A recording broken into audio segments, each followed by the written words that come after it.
Sejam muito bem-vindos ao nosso estudo. A gente vai começar hoje a segunda parte do livro Ajuste Fino, que vocês já conhecem, a capa é bonitona, mas eu gosto sempre de mostrar aqui. Então, a gente começa a parte 2, estudando os capítulos 9, 10 e 11. Quem vai conduzir hoje é o Alden, vai conduzir a gente aqui nesse estudo. Achei muito incrível, na verdade, essa segunda parte eu finalmente me senti em casa. Acho que o Alden também deve ter se sentido bastante, né? Alden estuda química, então vai ser incrível, vai ser bastante incrível. Queria também, vocês já conhecem, acho que vocês todos já conhecem o grupo, mas só lembrando que a BC2 é a Associação Brasileira de Cristãos na Ciência. A gente está sempre com esse objetivo de fazer o diálogo entre a área da ciência e a nossa fé. E tanto por isso que a gente estuda vários livros e tudo, mas a gente também faz um momento de devocional, que lembra bastante a gente porque a gente está aqui, e quem vai conduzir o devocional hoje é a Marília. Então, Má, se você puder fazer o devocional, uma oração pra gente, é contigo. Beleza, Bia. Bom dia, gente. Então, eu não preparei um super devocional hoje, porque também imaginei que o estudo ia ser um pouco mais denso. Então, queria fazer uma oração para a gente começar e, assim, fazer um chamado mesmo, nesse momento, para quem não é das ciências naturais, que esse pode ser o momento da gente entender muitas coisas novas e expandir os nossos horizontes intelectuais. Então, sempre que a gente faz um estudo aqui, nunca é voltado para pessoas de uma única área. Então, se a gente está estudando ciências sociais, não é só para quem faz ciências sociais, ou se a gente está estudando química, não é só para quem faz química. Então, que esse momento possa ser muito enriquecedor para nós. Se a gente tem um espaço que a gente pode aprender essas coisas, isso é um privilégio muito grande, porque a gente sabe que do modo como a ciência é feita hoje, a gente se fecha muito na nossa área, né, geralmente. Então, espero que esse espaço seja de muito aprendizado, assim, além do diálogo, né, de fé e ciência, a gente pode aprender muito também. Então, vou fazer essa oração para a gente começar. Paizinho, muito obrigada, Senhor, por esse dia. Muito obrigada, Deus, por esse grupo, porque o Senhor tem nos sustentado a cada dia. Eu te agradeço, Deus, pela ABC2. Obrigada, Pai, porque o Senhor um dia chamou as pessoas para estarem louvando e glorificando o teu nome através da ciência, Deus. Obrigada porque a gente tem esse espaço, porque a gente tem essa associação, porque a gente tem toda uma estrutura, Pai, que nos sustenta, e porque isso permite que a gente viva hoje o que a gente vive enquanto grupo local. Te agradeço, Deus, porque o Senhor cuidou de nós até aqui. Obrigada também pela vida do Alden, que vai conduzir esse estudo, porque o Senhor tem chamado ele também para viver uma vida dedicada ao Senhor, e porque hoje ele pode, Pai, ensinar a gente um pouquinho mais sobre a tua criação, Deus. Conduza-nos nesse estudo, esteja com cada um para que a gente possa ficar focado, prestar atenção e depois ter um bom debate, Deus. E é isso, Pai, esteja conosco, te agradeço porque o Senhor é bom, porque o Senhor é misericordioso com a gente e porque o Senhor tem nos sustentado a cada dia, Pai, apesar do nosso pecado, Deus. Em nome de Jesus. Amém. Então, Amém. Obrigada, Má. Alden, enquanto você prepara, eu gostaria só de dar um recadinho, daí se já quiser deixar tudo na tela. A Ama comentou sobre as diferentes áreas de estudo, né? E de fato, a gente estuda livros de diferentes áreas, né? A gente parte, às vezes, de diferentes fundos. Com certeza, né? Que a gente parte de diferentes fundos, diferentes formações. Aí a gente está estudando o ajuste fino, que teve uma primeira parte mais teológica, filosófica, e agora essa segunda parte, talvez mais das ciências naturais, né? Aliás, talvez não, com certeza. E daí a gente tenta fazer esse diálogo, vai dar super certo. Achei que ele foi muito explicativo também nas coisas, nos capítulos, né, para quem não é da área. O próximo livro, para vocês já ficarem ligados, a gente vai estudar esse daqui, ó, A Escola do Messias, do Igor Miguel. Então, para quem é da área de ciências naturais e nunca estudou com a gente, de ciências humanas e nunca estudou com a gente um livro mais das humanidades, esse daqui vai ser uma nova área, assim, para a gente explorar. Então fica o convite, mas para o finalzinho do ano a gente vai estudar isso daí. Legal. Alden, contigo, manda bala. Certinho. Só um momentinho. Já começo. Espera aí.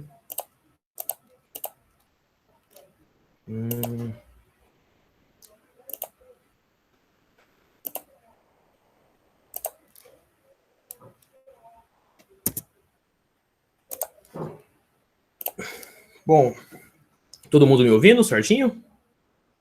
Bem aqui? Tudo certo. Sim. Beleza. Estão conseguindo ver aí em tela cheia? A gente está vendo aquele modo que a gente vê todo o PowerPoint. Mas não tem problema, dá para ir assim? Não, gostaria de colocar a tela cheia. Aqui só não me lembro como eu faço isso. Bom, vamos lá. Alden, eu acho que você vai ter que apresentar a sua tela inteira. Porque se você apresentar a janela, ele vai ficar só naquele modo de apresentação mesmo. Beleza. Tela inteira. Aqui. Compartilhar. Tudo certo agora? Foi. Agora foi.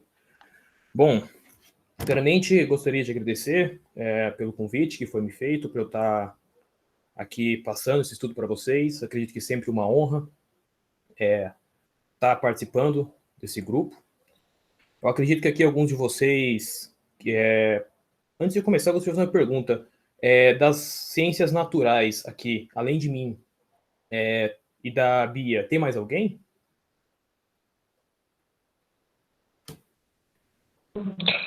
Samuel aqui da física.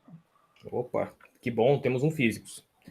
Bom, lembrando que vocês podem me interromper a qualquer momento, sintam-se à vontade para complementar, sintam-se à vontade também para me corrigir, que a gente aqui estamos aprendendo tudo mais. Confesso que o McGrath abordou alguns conteúdos aqui nesses 3 capítulos, do 9 ao 11, que até para mim foi um pouco desafiador, mas vamos lá, né? Acredito aqui que a maioria já me conhece, mas para quem não me conhece, meu nome é Alden, e atualmente estou no último semestre do curso de Química Tecnológica aqui do Unicamp, e estou na BC2, aí já desde 2018, né, a convite do GESI, e desde então tenho tido o privilégio de fazer parte desse grupo. Bom, sem mais delongas, vamos lá. Bom, primeiro, né, eu confesso que eu gostei bastante da forma com que o McGrath abordou esses 3 capítulos. Ele iniciou introduzindo eles. Ele começa no capítulo 9 com uma visão macro, né, do universo, quando ele trata um pouco das constantes, mas a nível cósmico, e depois ele vai diminuindo a escala conforme vai adentrando nos capítulos, né? No capítulo 10 ele começa a falar um pouco mais das coisas aqui na Terra, e no capítulo 11 ele se volta para a química da água, que até então, de todos os livros que eu tinha lido a respeito desses assuntos, eu nunca vi um autor que tratou especificamente dessa química da água, né, que deu uma atenção um pouco mais especial para essa molécula tão simples, mas ao mesmo tempo com uma importância grandiosa e extremamente importante para a vida. Bom, no capítulo 9, então, ele começa a falar um pouco do universo, né, as constantes. Ele fala um pouco da emergência, de como surgiu a teoria do Big Bang, né, e o assunto que se deu em relação a isso. Depois, ele trata um pouco do atual modelo cosmológico que se tem de origem do universo. Depois vai fazer um breve resumo a respeito do que seriam esses ajustes finos que estão incluídos no universo. E, por fim, ele vai tentar, ali, de uma certa forma, discutir o que seria, na verdade, uma possível explicação para esses aparentes ajustes finos que a gente encontra na física, na química e em tudo mais. Bom, então, para início de conversa a respeito de como surgiu essa teoria do Big Bang, a origem cósmica do universo, ela já é discutida nos períodos muito antigos, mas foi no século XX, com o avanço da física, que começou a ter esse boom do que se trata dessas questões. Então, o século XX ele foi um divisor de águas, né, no campo de estudos das origens do universo. E também começou-se uma discussão, um sério debate a respeito da metodologia empírica, né, se ela seria ou não a mais adequada para lidar com isso, uma vez que se tem alguma discussão a respeito de que ela não talvez não seria a mais adequada, né, para lidar sem fazer as suposições, porque a criação do universo seria uma singularidade, ou seja, não tem como você recriar, né, de novo um universo ou você tentar trazer isso dentro de um laboratório. Então, querendo ou não, até as ciências naturais aí, o próprio naturalismo, de uma certa forma ou de outra, em algum momento vai ter que fazer uma extrapolação aí e fazer o uso de algumas suposições ou de alguns modelos. Bom, ele também começa a tratar aí em fazer uma certa diferenciação do que propriamente seria o universo e do que seria o universo observável, né? E aí ele trata um pouco do problema relacionado à matéria escura. O que seria então essa diferença entre o universo e o universo observável, né? O universo, ele vai meio que argumentar que na verdade seria tudo, né? E o universo observável seria aquela parte do universo na qual a gente consegue observar, aquela parte do universo na qual a gente consegue ver. Para quem não sabe, para quem não lembra, a gente, né, como seres humanos, praticamente a gente só consegue enxergar aquilo que consegue interagir com a luz de uma certa forma ou de outra. E aqui vai uma dica, né, para quem quiser acabar com o clima de romance aí, quando tiver com a namorada, com a esposa observando as estrelas, ai que bonitinho, você chega e fala, muito provavelmente essa estrela aqui deve estar morta. Porque, de fato, a luz, né, ela tem que percorrer um caminho, ela tem uma certa velocidade, e muitas estrelas estão a anos-luz de distância, né? Então, com isso, muito provavelmente, talvez algumas estrelas que a gente esteja observando hoje, a gente só esteja enxergando a luz que ela emitiu antes de ser destruída. Então, o que mais ou menos significa o universo observável seria mais ou menos isso, né? Que, na verdade, talvez exista outros campos do universo, né? Que a gente não consegue observar, que talvez possa ser que tenha algum outro tipo de ajuste que se adequa à vida ou não. Então, ele fica meio nessa incógnita quando se trata desse assunto, né? Porque a gente só conhece uma vez que a parte do universo na qual a luz consegue chegar até a gente. E o problema da matéria escura é basicamente isso. Porque a matéria escura praticamente é um tipo meio que desconhecido ainda de matéria que existe no universo, na qual a luz não consegue interagir, né? Ela é completamente absorvida. Então a gente só consegue identificar que ela existe a partir dos efeitos causados ao entorno dela, né? Aos efeitos que causam, posso dizer, a influência, né, que ela tem no que está em volta dela. Mas ela mesma em si a gente não consegue muito bem visualizar, porque é uma vez que a luz não consegue interagir com ela. Então, né, através desses estudos, começou em 1920 com o nosso famoso Einstein, né, que deu um grande início, aí não só início, mas deu uma grande evolução no modelo cosmológico que a gente tem hoje, né. E, na verdade, o Einstein, ele tinha um certo preconceito, não somente ele, mas o que existia muito nessa época, quando começou esse boom, né, relacionado aí aos estudos do início do universo, a galera que defendia o universo, que ele era infinito, imutável, estático, né, que ele não mudava. E tinha uma outra galera que também defendia que, na verdade, não, o universo estava em expansão.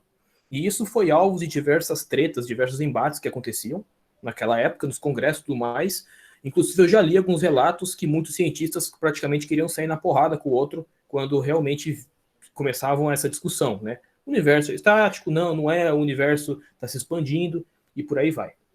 Einstein, ele defendia que o universo era estático, então, só que, porém, as equações dele demonstravam que, na verdade, o universo estava em expansão, só que ele, por se relutar, né, a aceitar dentro de si mesmo que o universo estava em expansão, ele acabou criando essa constante cosmológica, enfiou nas equações dele para mostrar que o universo é estático, mas depois de alguns anos, ele acabou aceitando que foi um dos maiores erros que ele cometeu na vida dele. Depois, com o passar dos anos, com a evolução, né, que para estar construindo esse modelo cosmológico que a gente tem hoje, Hubble né? Sim, algum de vocês já deve ter ouvido falar em algum documentário, algum noticiário a respeito do telescópio Hubble, que fica nos Estados Unidos. E ele simplesmente começou aí a dar um avanço maior no modelo cosmológico de expansão do universo, né? Como que ele chegou nessas conclusões?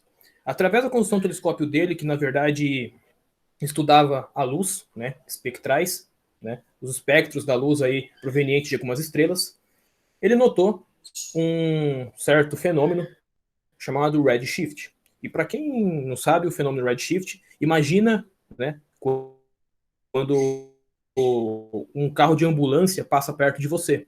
Quando ele está perto de você, o som fica mais alto e mais estridente, né, com uma intensidade maior. E conforme o carro de ambulância vai se afastando de você, o som não parece que fica mais lento, parece que fica mais tranquilo, mais suave.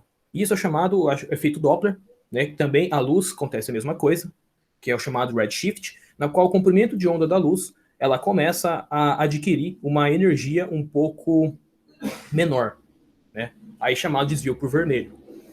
E ele notou que algumas estrelas, a luz proveniente de algumas estrelas que estava observando, estavam tendo esse comportamento, esse redshift, né, indicando que, na verdade, elas estavam se afastando.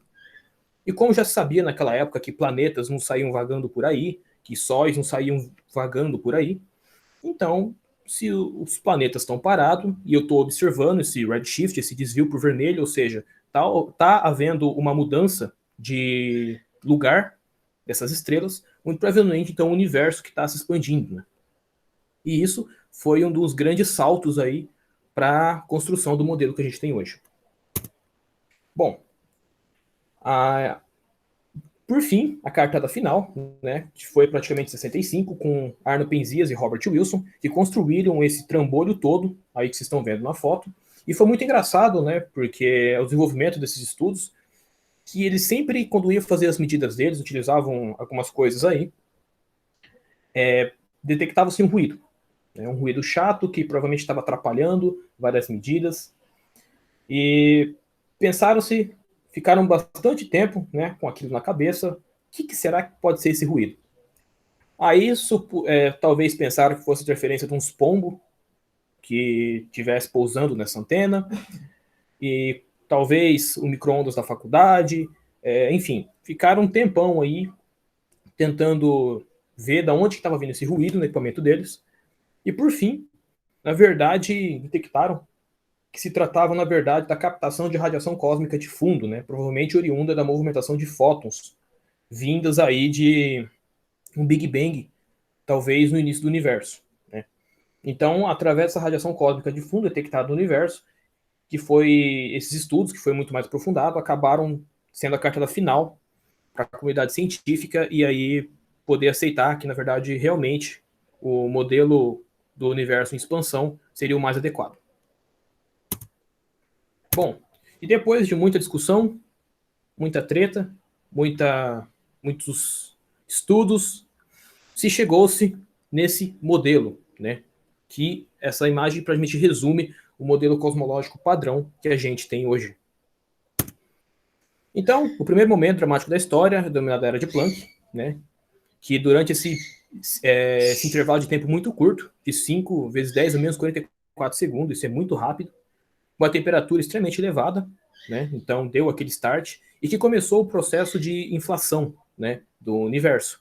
E é onde os efeitos quânticos, né, que dominavam principalmente a força nuclear forte, que praticamente é a força nuclear responsável pelo prendimento ali dos prótons e dos nêutrons no núcleo atômico, a força nuclear fraca, que vai controlar aí o decaimento radioativo, o eletromagnetismo e, por fim, a gravidade. Então, nesse momento, não havia uma distinção clara de matéria, mas simplesmente uma união de energias aí, e quando a matéria começou, então, a se formar. Né? Então, o universo foi de um tamanho de uma partícula subatômica até uma uva, em um fator de crescimento de 10 elevado a 35, em 10 a menos 32 segundos. Então, foi uma coisa que aconteceu muito rápida. E outra coisa que acontece bastante, inclusive eu já peguei pessoas falando e tudo mais, que nesse momento não foi formado os elementos mais pesados que a gente tem hoje.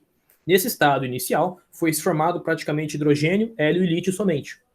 Os outros elementos mais pesados, como ferro, carbono, nitrogênio, ele foi formado posteriormente no núcleo no interior de estrelas que se formaram nesse estado.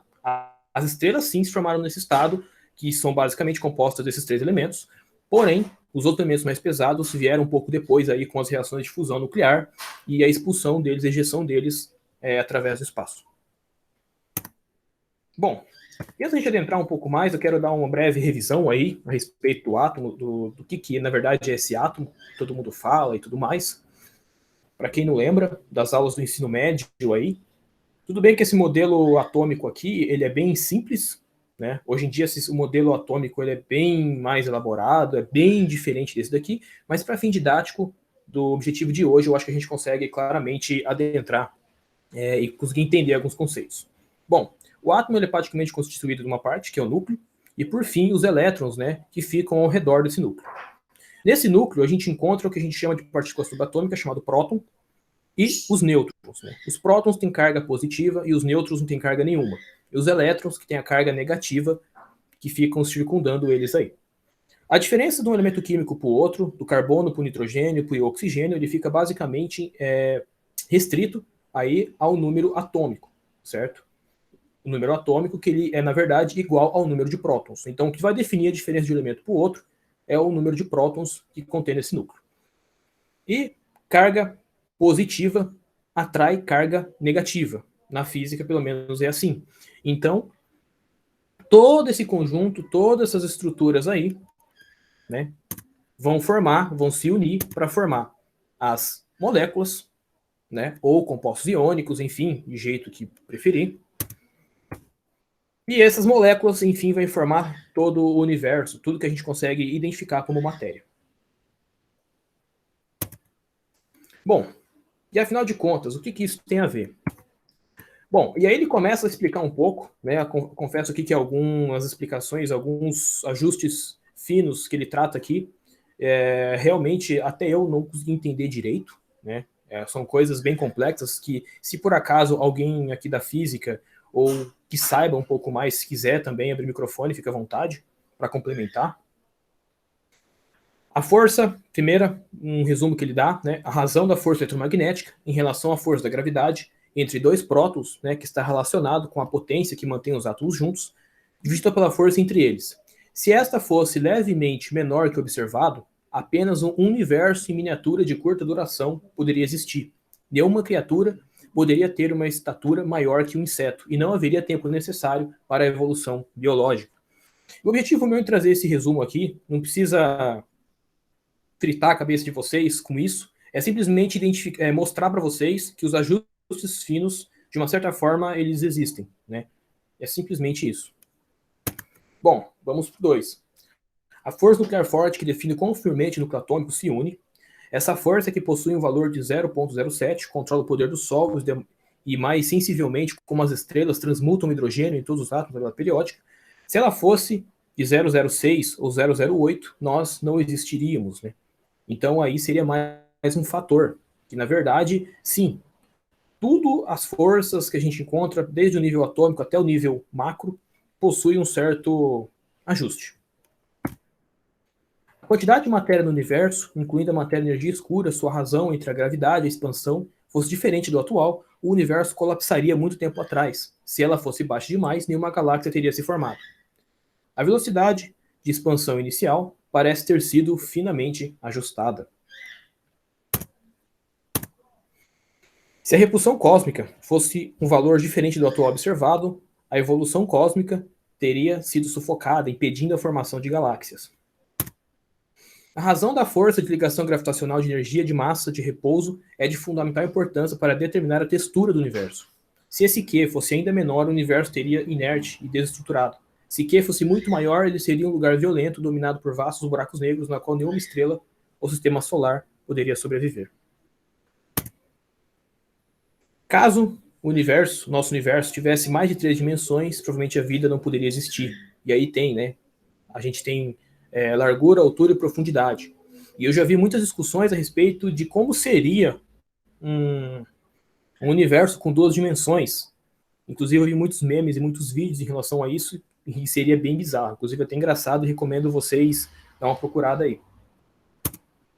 E bom, mas afinal de contas, né? Não é somente os ajustes finos que a gente se encontra, mas se você for para biologia, você consegue ver muito mais. Não são só esses, mas McGrath resolveu trazer esses aí. São muito mais. E, na verdade, o que as explicações a gente pode dar para esses aparentes ajustes finos, né? O que, na verdade, a gente pode dar de explicação para eles? Bom, temos uma primeira abordagem, né? Afinal de contas, uma primeira explicação de causalidade, que, vamos supor que, na verdade, por mais que às vezes a probabilidade, a gente sabe que a cada 4 ou 8 anos, né? A gente sabe que alguém vai ser eleito presidente do país. E para ser presidente, tem que ser cidadão do país. Dentre os, vamos supor, aqui ele está citando o exemplo, né, norte-americano, mas vamos trazer aqui para a nossa realidade, para o Brasil. Que essa semana eu vi que a população brasileira chegou em 213 milhões de habitantes. Bom, se na verdade a gente sabe que por mais que seja difícil eu, você ou seu vizinho ser presidente, a gente sabe que a cada 4 anos alguém vai ter que ser. Então, essa primeira abordagem vai explicar que, na verdade, seria esse ajuste fino, essas constantes, esse valor que a gente encontra para o universo, que tudo parece ser finamente ajustado, na verdade é simplesmente um efeito de uma casualidade que acontece. Ou seja, querendo ou não, uma hora ou outra alguma coisa vai ter que acontecer para dar certo, para a vida ser construída. Só que, porém, essa ideia ela é um pouco fraca nesse sentido, porque, na verdade, se fosse somente um ajuste fino, ok. Mas a gente pode identificar que na natureza que existem milhares de ajustes finos. Né? Não é só um ponto. Então, ficaria um pouco fraco, um pouco essa argumentação, né? Quando se coloca vários, né, pontos, vários ajustes finos. Não é somente um. Né? Porque presidente só tem um. Então, seria só um em 213 milhões. Mas, no caso do ajuste fino, teria que ser uma estatística muito maior para isso. A segunda abordagem que ele vai tratar é dos fenômenos antrópicos, né, que lhe parecem significativos em razão da tendência ou da localização de um observador. Aí as pessoas que aderem geralmente a essa explicação vão dizer que, na verdade, esses ajustes finos, eles só existem, na verdade, porque existe observador. Da mesma forma que só existe cor azul porque existem seres que têm algum instrumento, né, que no caso nossos olhos, sensíveis àquele comprimento de onda, né, que vai ser codificado no nosso cérebro e tudo mais, transformado na cor azul, no nosso cérebro para a gente. Ele vai dizer que, na verdade, esses ajustes finos só existem por ocasião de que existem ser humano. Ou seja, porque existe matemática. Então, na verdade, as pessoas, algumas que aderem a esse tipo de explicação, vão dizer que, na verdade, isso aí é simplesmente efeito, que, na verdade, o ajuste fino ele não existe, mas isso aí só vem porque existe matemática e aplicou ali e acabou dando esses valores. E a terceira abordagem, né, que ele encontra em relação a isso, que talvez, né, seja um fruto aí de um multiverso, de que, na verdade, o nosso universo, que possui esses ajustes, ele nada mais é do que uma bolha, né, um minúsculo pedaço aí de um outro universo muito maior, que talvez tenham outros pontos que talvez podem ser que também tenham vida. Aí ele fica nesse ponto de interrogação. Que, na verdade, a gente nada mais é do que uma bolha. E a gente deu sorte de que nessa bolha as constantes estejam adequadas para criar tudo aquilo que a gente tem hoje. Né? Os seres vivos, o metabolismo, o DNA, a vida e tudo mais. E aí, né, no capítulo 10, ele começa, então, depois dessa breve discussão a respeito do cosmos, ele começa a adentrar o seu olhar a respeito para a vida, ou seja, para o planeta Terra. E aí, na verdade, ele começa um pouco o seu capítulo aí, filosofando um pouco o que seria uma definição mais completa de vida, né? Que pudesse aí não excluir alguns seres que hoje em dia já se tem certeza de que são considerados vivos. E aí ele chegou em algumas principais hipóteses, né? Bom, desde o século XIX, né, uma vida emerge, né, de acordo com a existência de um metabolismo, ou seja, para algo ser considerado vivo, é necessário que este possua um conjunto de reações químicas de quebra e construção, gerando energia. Porém, tal definição exclui alguns organismos quimiolitotróficos e fotolitotróficos, né? E quem aí for da biologia e quiser complementar, fica à vontade, mas organismos quimiolitotróficos, né, são alguns organismos que, na verdade, eles têm o que, na verdade, não necessariamente seria um metabolismo, né, um conjunto grande de reações, mas através de algumas reações químicas, eles conseguem gerar energia. E fotolitotróficos seriam alguns organismos que, pela presença de luz, conseguem gerar energia. Então, na verdade, se a gente aderisse a essa afirmação, a essa definição de vida, esses tipos de organismos que hoje são considerados vivos teriam que ser excluídos. E aí geraria um certo conflito. Bom, a vida poderia ser definida como organismos contendo capacidade de reprodução, contudo, tal definição excluiria alguns animais. Bom, como a formiga operária e a nossa famosa mula, né? Que, para quem não sabe, é o cruzamento aí de um cavalo e uma jumenta, enfim, entre dois equinos de espécies diferentes. Então, na verdade, se a gente se aderisse a esse conceito, né, do que é vida, a gente teria que excluir não somente esses dois animais que não conseguem se reproduzir, como diversos outros animais híbridos entre espécies que também não conseguem se reproduzir. Então a gente teria que excluir, por exemplo, a mulinha aí do nosso escopo de seres vivos, né? Coisa que também seria um absurdo. Bom, então chegou-se uma autodefinição de que a vida poderia ser definida como um sistema capaz de fazer uma automanutenção ou autorregeneração, um sistema autopoético, né? Só que, porém, recentemente descobriu-se que, na verdade, alguns tipos de polímeros, né, possuem a capacidade de regeneração, né, somente através de reações químicas. Ou seja, né, que existem materiais, simplesmente tipos de plásticos, né, que se estão feitos alguns estudos hoje em dia, e tem se descoberto que, na verdade, quando eles são submetidos a algum estresse, eles desencadeiam algumas reações químicas e meio que eles como se regenerassem de novo. Isso acontece por várias e várias gerações. Então, se você partir desse conceito de vida, você teria que aceitar que esses tipos de plásticos seriam seres vivos. Coisa que também hoje em dia se sabe que é meio complicado. E por fim, o conceito mais completo de vida, ele seria um sistema químico autossustentável, capaz de transformar recursos nos seus próprios blocos construtores, que é capaz de passar pela evolução darwiniana. E é aqui que está a polêmica, né? Quando se coloca essas duas palavrinhas aí, evolução, Darwin e tudo mais. Então, ou seja, a vida, para ser considerado vivo, um dos conceitos mais completos que a gente pode encontrar hoje seria que ela precisa de um DNA e de um RNA, né? Ou ambos. E aí, uma breve revisão, né? Mesmo quem não é da área de biologia ou não é das ciências naturais, pelo menos em algum filme de ficção científica ou alguma série já deve ter visto esse tipo de molécula, né? O famoso DNA, que na verdade é a estrutura responsável por armazenar todas as informações que vão dar origem a eu, a você, aos animais, micro-organismos e tudo mais. É um banco de dados do nosso organismo, na qual se utiliza das informações contidas nele para fazer a síntese de proteínas, que essas proteínas vão dar origem à vida, melhor dizendo assim. Então, essa definição vai simplesmente dizer que para ser considerado vida, o sistema químico ele precisa, além de ser autossustentável, além de transformar, utilizar de recursos para a própria manutenção, que também seja capaz de sofrer mutação, ou seja, que ele tem que ter um código genético. Então, ele chega aí na famosa frase, que muitos de vocês talvez já tenham ouvido, que Fred Hoyle, né, a chance de que formas de vida elevadas possam ter emergido dessa maneira é comparável à chance de um tornado passando através de um terreno coberto de trastes velhos possa montar um Boeing 747, né?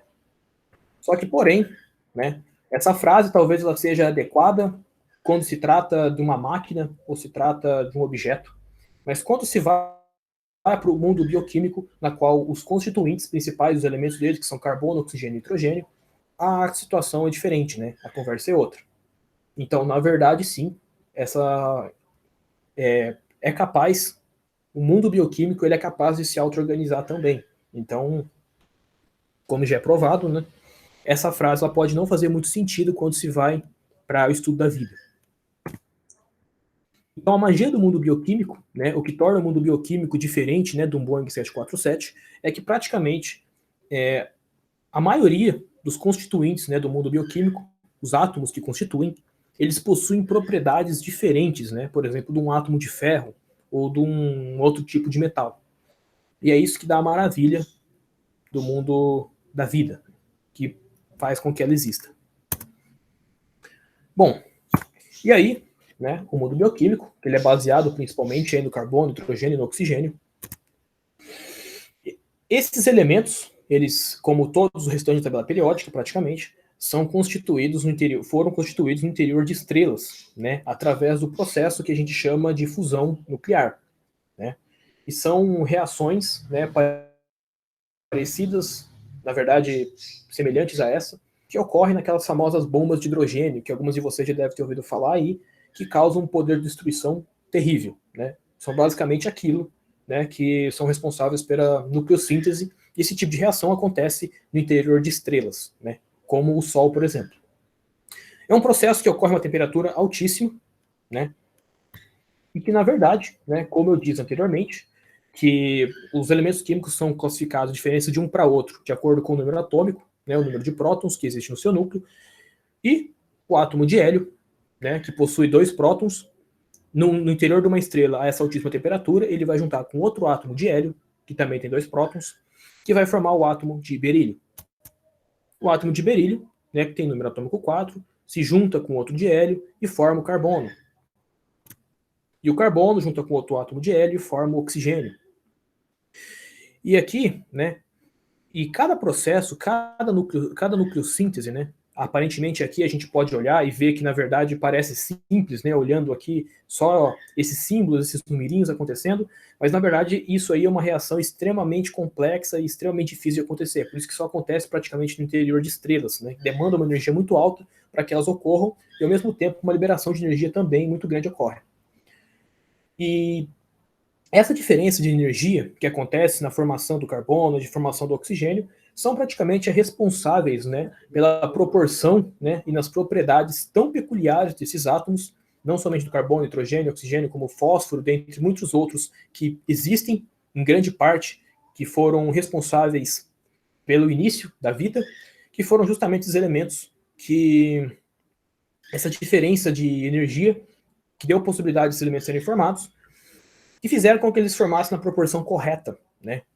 A quantidade na Terra correta de carbono, a quantidade correta de oxigênio, a quantidade correta de nitrogênio, para dar aí início, start, ao que chamamos hoje de o princípio da vida. Porque se esse nível de energia fosse diferente, né, do que a gente observa aí para a formação desses átomos, muito provavelmente ou a gente teria só carbono, ou a gente teria só oxigênio, ou a gente teria só nitrogênio, e provavelmente a vida como a gente conhece hoje não teria como existir. Então aí seria mais uma peculiaridade que a gente pode encontrar nos processos, né, nessa construção, nos bloquinhos que a gente pode identificar, que no final das contas vão dar a origem que a gente conhece hoje como vida. Bom, e afinal de contas, né, como é que se deram os estudos a respeito da origem da vida na Terra? Um experimento bem conhecido, né, de Harold Urey, né, e Stanley Miller, que na qual eles fizeram todo um aparato, um trambolhão, que está sendo resumido aqui nessa imagem, onde praticamente colocaram dentro de um recipiente para simular o que seria uma atmosfera primordial do planeta Terra, colocaram água, metano como fonte de carbono, amônia como fonte de nitrogênio, gás hidrogênio, né, como fonte próprio hidrogênio, e CO, né, que é o famoso monóxido de carbono.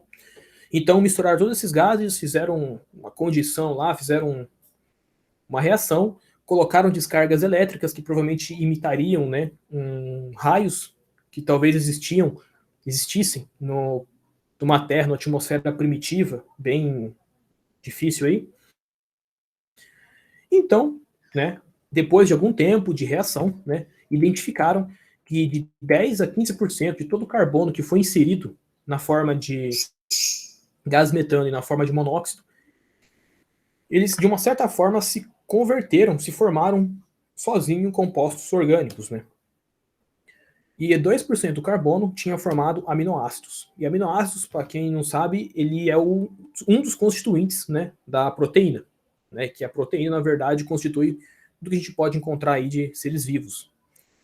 E também, incluindo 22, né, dos tipos de aminoácidos necessários para produzir proteínas em células vivas, né? Então, esses experimentos que eles fizeram demonstraram que aí talvez seja possível, né, uma atmosfera desde que os constituintes possuem, né, a capacidade correta de se auto-organizarem aí, e talvez pudesse ser o início de um estudo aí de como surgiu a vida no planeta Terra.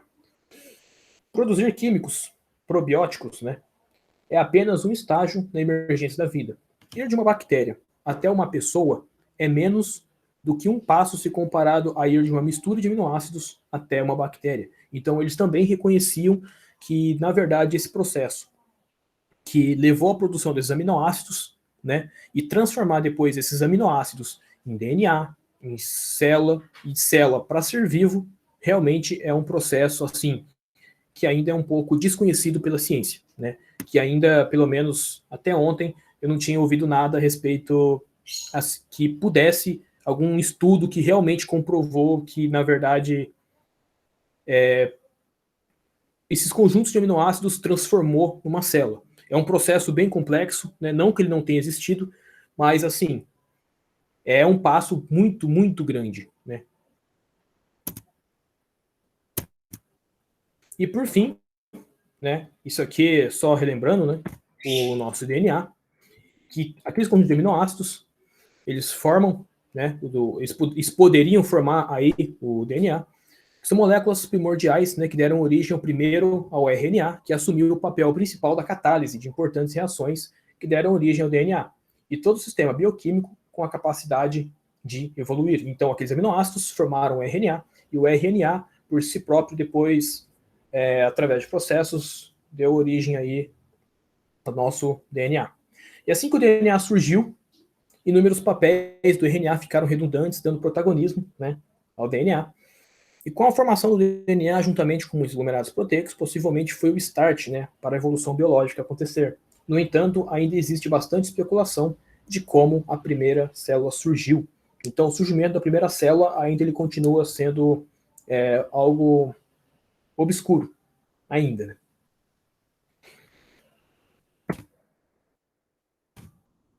Bom, e afinal de contas, um questionamento que fica, né? Bom, o silício, ele compõe 29,4% da superfície da Terra, o átomo de silício. O átomo de carbono, somente 0,032. Então, por que a natureza escolheu o carbono, né, e não o silício? Bom, o silício tem muito mais abundância e o silício tem propriedades parecidas ao carbono. E a pergunta que se fica, por que não o silício? O silício, né, ele tem número atômico maior e com isso ele tem um raio atômico maior também.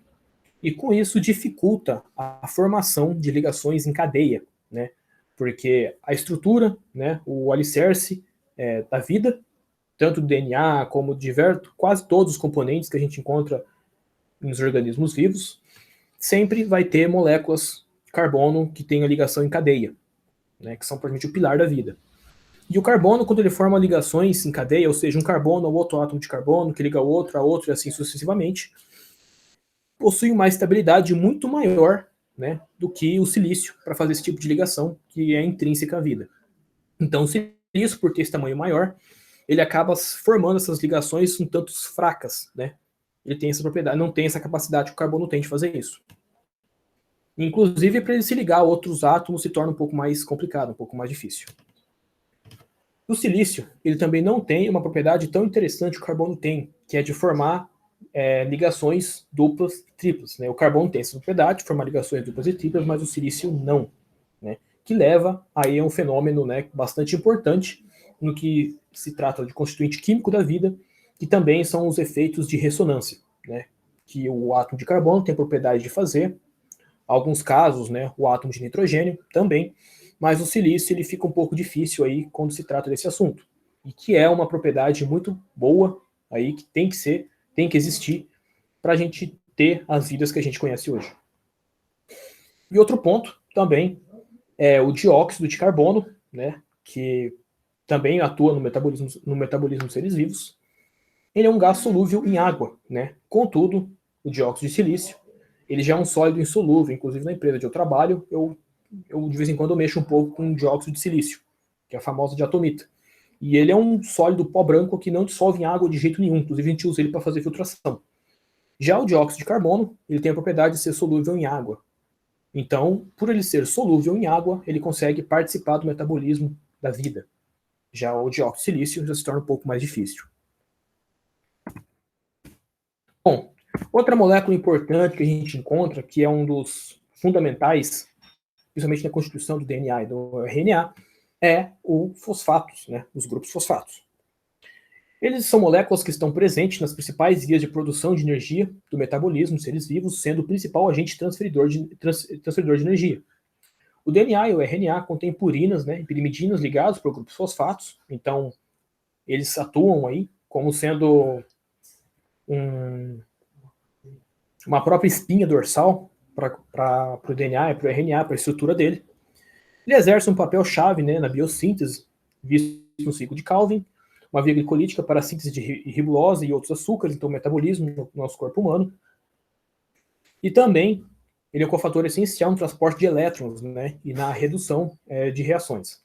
Então, na verdade, esse fosfato também ele tem um outro papel extremamente importante, né, no nosso organismo, que ele atua em diversos pontos, em diversas etapas do funcionamento dos seres vivos, né? Então, também ele é uma outra molécula importante.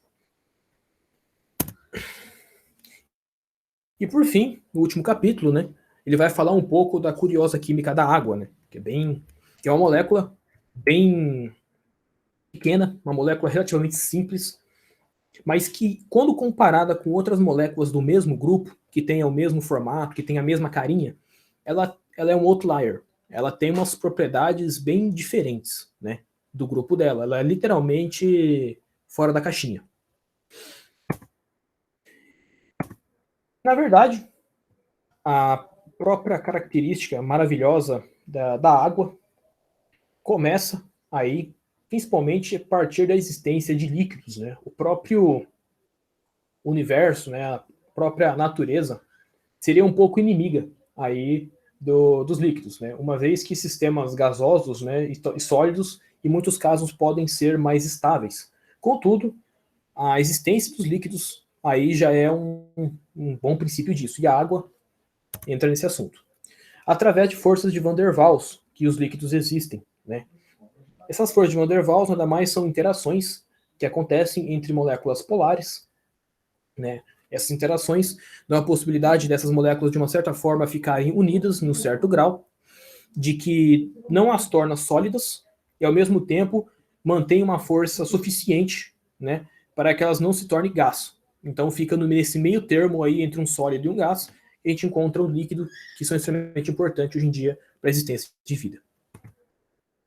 Outras propriedades, né, curiosas da água, que no intervalo de 0 a 100 graus, ela é líquida, principalmente temperatura ambiente, aí é 25 graus, e com isso, né, faz com que ela seja um excelente, que ela possa atuar no nosso metabolismo, diferentemente de outras moléculas que parecidas com ela, como a amônia, por exemplo, que nessas condições ela é um gás. Então, bem complicado. A densidade da água não se modifica facilmente, né? Então ela tende a se manter um nível desse intervalo aí, ela tende a se manter levemente constante. Isso ajuda também. O calor latente da água, que na verdade o calor latente é a quantidade de energia necessária para que ocorra a mudança de estado, né, do líquido para o gasoso. E como essas interações de Van der Waals que existem na água é relativamente forte, ela é menos propícia, né, a evaporar, né? Ela tende a se manter essa estabilidade. Então ela tem essa força de se manter mais líquida, de se manter líquida por mais tempo do que outras moléculas do mesmo conjunto dela, do mesmo grupo. A água ela exige uma capacidade, né, de calor específico, de condutividade térmica, né, e de tensão de superfície igualmente elevada, que faz ela ter vários fenômenos aí de capilaridade, né, que praticamente significa, na verdade, essa propriedade que ela tem, que é extremamente importante também no metabolismo, é que alguns de vocês, quando molha a pontinha, já viu em algum lugar, quando você molha a pontinha da toalha num balde, você não precisa molhar a toalha inteira, é só esperar um pouquinho que a água vai subindo. São um dos efeitos, né, propriedades tão diferentes da água aí, que ajuda a água a trabalhar no nosso metabolismo. A alta polaridade da água, né, torna um excelente solvente para compostos hidrofílicos e, consequentemente, um péssimo solvente para compostos hidrofóbicos, né, como gorduras, óleos e tudo mais. Compostos hidrofílicos é aqueles que gostam de água, compostos hidrofóbicos são aqueles que não gostam de água, controlando assim a ação de todas as substâncias importantes presentes no metabolismo dos seres vivos. E desse ponto, vamos chegar, depois nos próximos slides, o que isso seria importante na constituição de células e de muitos outros tecidos. As propriedades solventes da água, aliado com a química, ácido base CO2, que serve efetivamente tanto para distribuir o átomo de carbono quanto para amortecer os tecidos vivos próximos à inusualidade do pH. Então, outras propriedades da água aí, como o pH dela, ajuda bastante também no processo da vida. Bom, essa aqui é a molécula de água, né? E realmente o que dá essa propriedade tão interessante nela é justamente esse ângulo que existe, 104,5 graus, né? Entre os ligantes, que cria, na verdade, um vetor de polaridade aí relativamente alto, uma força resultante aí de polaridade, que dá todas essas propriedades que eu mencionei anteriormente, que acondicionam a vida. E aqui é um exemplo, na verdade, de como é que funciona essa interação, essa ligação de hidrogênio que acontece entre as moléculas de água, né, formando essas pontes que dão essas características de líquido para ela, né, nas condições ali entre 0 e 100 graus, isso considerado o nível do mar, que simplesmente essa diferença de polaridade, ela cria esse tipo de ligação. Bom, e aqui, né, para quem não lembra, nós temos a representação, né, do que seria uma célula eucariótica, constituída aí possui várias membranas, várias estruturas que são responsáveis aí por formar a gente. E por fim, aqui, na verdade, eu queria que vocês atentassem um pouquinho aqui na formação, né, desse fosfolipídio, né? Esse fosfolipídio são moléculas presentes no nosso organismo, de muitos seres vivos, e que, na verdade, ele possui uma parte que é hidrofóbica, né, uma parte que vai gostar de água, e uma parte hidrofílica, que vai gostar de água, e uma parte hidrofóbica, que não vai gostar de água. E aqui, novamente, a gente pode lembrar, como anteriormente, tem até um fosfatinho aqui no meio, para você ver como é que ele é importante. Afinal de contas, o que isso vai implicar? Aquela célula que eu mostrei anteriormente, né, pelo menos da maioria dos organismos, existe a membrana plasmática, né? E essa membrana, na verdade, ela é constituída desses fosfolipídios. E por que isso seria importante? Porque, geralmente, a água está envolta, né, aqui, em torno das células, em meio aquoso. O que isso acontece? Essas cabecinhas brancas aqui são as partes que gostam de água, e essas partes amarelinhas, vocês podem ver aqui, esses parecendo esses cabelinhos, são as partes que não gostam de água, né? Então, justamente, essa diferença, né, de compatibilidade vai fazer com que elas se organizem dessa forma, dando a capacidade de formar essa membrana, e além de formar essa membrana, essa fluidez, né, que através dessas estruturas foi possível aí a vida como a gente conhece.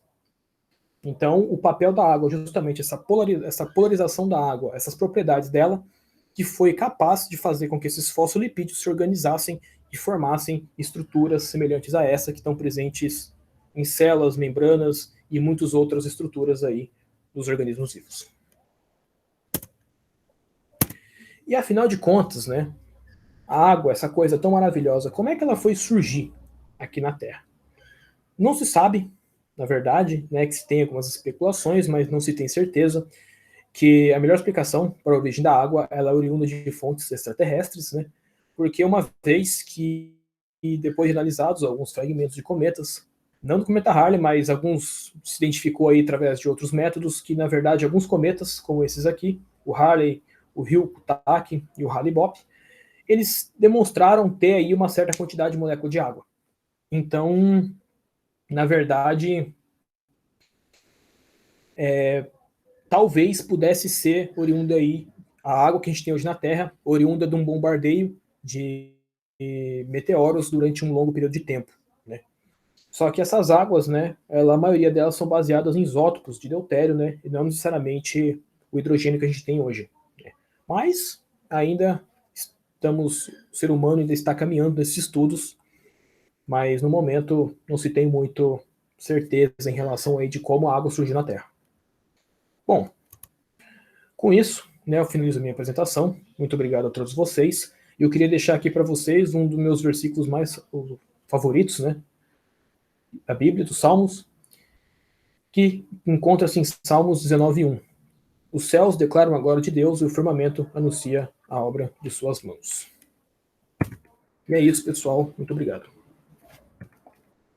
Muito obrigada, Alden. Obrigada pela apresentação, muito, muito boa.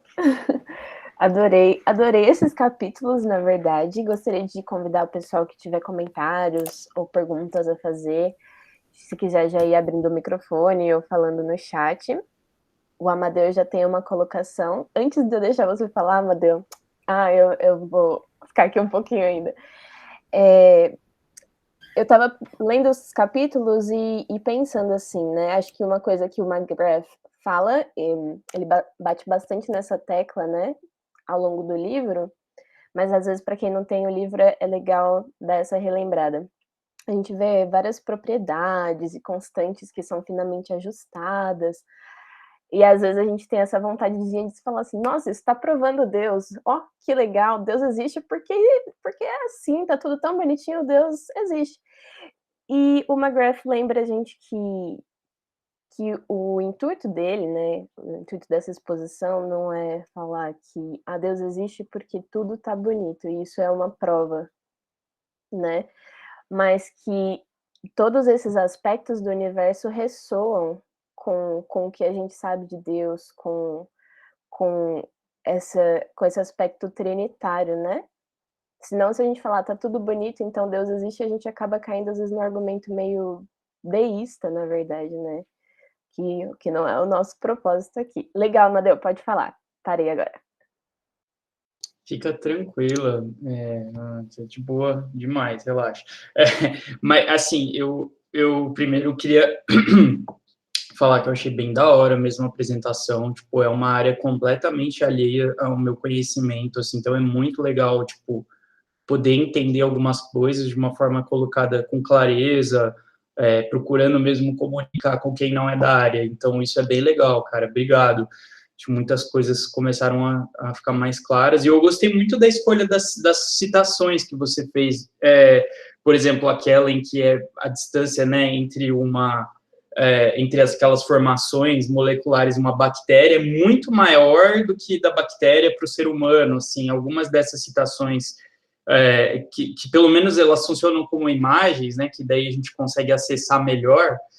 Nossa, eu acho que ajudou muito, achei aquela em particular me marcou, assim, achei muito interessante.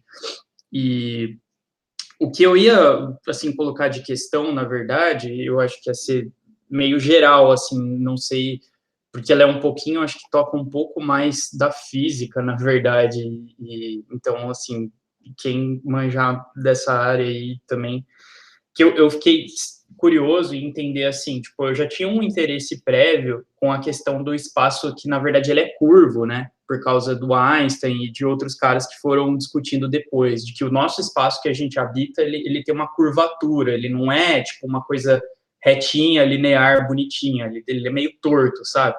E aí eu queria entender se tem uma ligação entre isso e o lance do Big Bang. Ficou desde o começo essa dúvida para mim, porque eu já tinha ouvido falar numa discussão sobre essa coisa do espaço ser curvo, E daí eu criei esse link, assim, porque você falou do Einstein também, né? Eu sei que ele é uma figura importante para ambas as discussões. Aí eu queria saber se tem uma ligação, assim, se alguém souber me responder, eu adoraria, por curiosidade mesmo. Mas no mais é isso, muito, muito legal mesmo. Ah, só um outro comentário que eu queria fazer antes de encerrar, de falar, é que é interessante, a gente vai vendo aí, parece que a ciência moderna, por um lado, ela avança muito, assim, em termos de instrumentos, de análise, fica tudo muito mais, assim, preciso e você consegue quantificar coisas que os antigos nem sonhavam, né? Então, poder olhar o mundo ali das partículas é uma coisa muito interessante. Por outro lado, é engraçado que todas essas formulações tão, né, fortes e tal, parece que às vezes perde o bom senso, né, das observações dos antigos, que eles olhavam, bom, o que é a vida e o que não é a vida? Ó, a mula, ela anda, ela respira, né, ela faz barulho, então tá viva, é óbvio, né? Tipo, parece que tinha uma coisa que partia da observação e do bom senso. E é interessante que daí chega nesse momento em que, assim, você tem uma formulação de tanta coisa e tudo você vê com tanta precisão, mas aí você cria formulações sobre o que é a vida, e aí você não... A formiga não é mais vida, então, a mulinha não é mais vida. Então é engraçado, parece que destaca um pouco a ciência, né, da filosofia, que é uma coisa que, inclusive, a Amanda falou para mim, anteriormente, e parece que vai destacando as áreas e vai perdendo um pouco até o bom senso, assim, enfim, só ia colocar esse comentário. Mas eu ainda faço aquela pergunta, se tem uma ligação entre o Einstein, o Big Bang e o espaço curvo.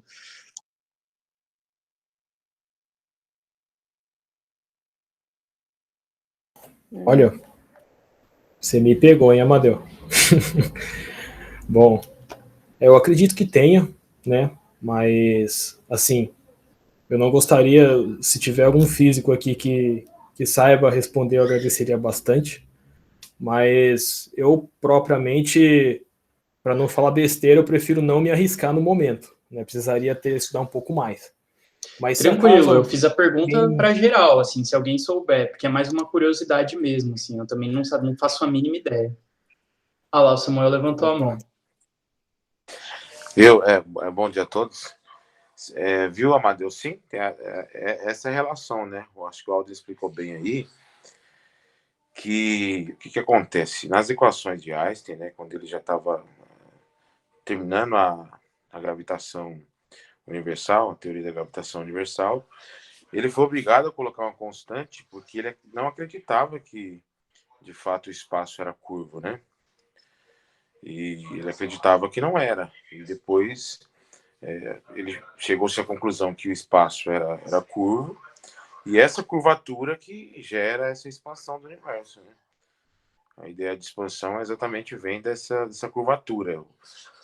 A curvatura do espaço que gera forças, né? Então, você já deve ter visto aquela imagem que você, nessa teoria do espaço curvo, você tem um planeta e tem uma rede, né?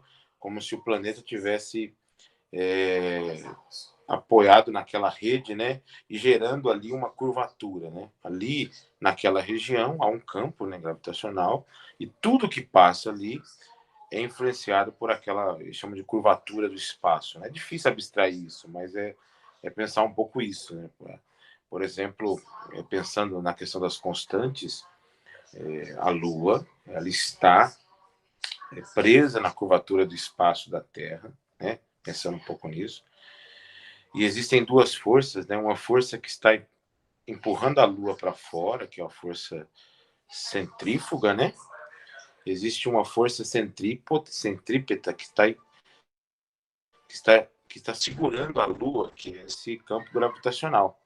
E essas forças se equacionam, né? Por isso que é mais uma constante natural aí. Por que a Lua não vai embora? Se você girar um ioiô, você sabe que tem uma força ali na ponta do ioiô puxando ele para fora, e a linha que você está segurando está puxando ele para dentro, né? Então, por isso que o ioiô não vai embora quando você gira ele. Se quebrar a linha, ele vai embora. Da mesma forma, a Lua, né? Ela não vai embora porque ela está em órbita da Terra, e a órbita já é um equilíbrio de forças, né? Entre a força gerada pela própria velocidade de algo em torno que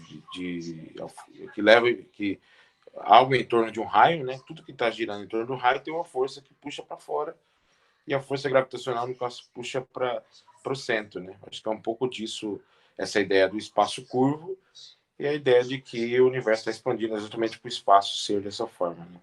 Acho que é um pouco disso. Não sei se explicou bem, né? Tô meio enferrujado nisso, mas acho que é um pouco disso. Não, mas nossa, ajudou bastante aí, Samuel. Foi Acho que todo ótimo. mundo, o pessoal curtiu bastante aqui também. Como que funciona essa curvatura. Deu para entender melhor. Obrigadão, cara. Nossa, ótimo. Valeu.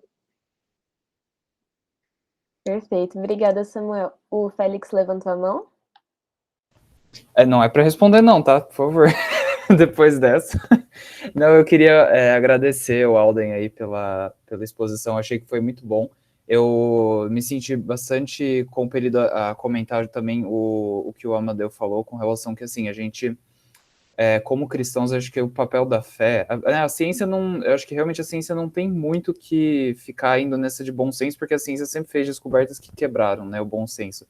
Mas na nossa aplicação da vida pessoal, né, espiritual, a gente tem que realmente olhar para essas coisas e glorificar a Deus, como está o final, né, do versículo lá, porque os cientistas sempre fizeram isso, né, antigamente o universo não tinha um início, né, então se tiver um início, vai ser uma boa prova de que, na verdade, pode existir uma divindade. Aí descobriu que teve um início, não, mas é que teve infinitos inícios, então existe esse ceticismo mesmo que se aplica também, então acho que é muito importante, assim, esse papel da fé nas nossas vidas pessoais, né? Não deve, né, misturar, mas eu acho que é importante fazer essa extensão.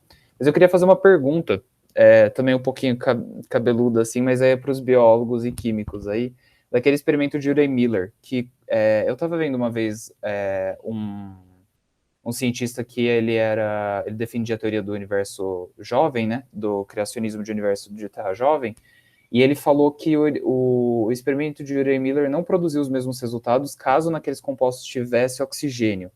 E que hoje... Aí eu não sei, porque essas afirmações sempre são questionáveis, de que hoje se acredita de que naquela época já teria o oxigênio formado ali. E então, quando replica o experimento com oxigênio, não tem os mesmos resultados. Mas eu nunca vi nenhum suporte científico para essa afirmação. Eu queria saber se vocês conhecem isso e, enfim. Eu já estava meio que sabendo que alguém ia fazer essa pergunta a respeito, eu sempre venho. E assim, o que aconteceu foi, além desse fator do oxigênio, o outro fator que, na verdade, tem a ver com isomeria. Isomeria, para quem não sabe, né, o iso significa igual e meria partes. Na química, na biologia, a gente vê bastante isso, mas existem várias moléculas que elas possuem os mesmos constituintes químicos, elas possuem aparentemente a mesma estrutura, são do mesmo grupo, porém, o arranjo espacial, né, como essa molécula se organiza no espaço, ela é um pouco diferente, né?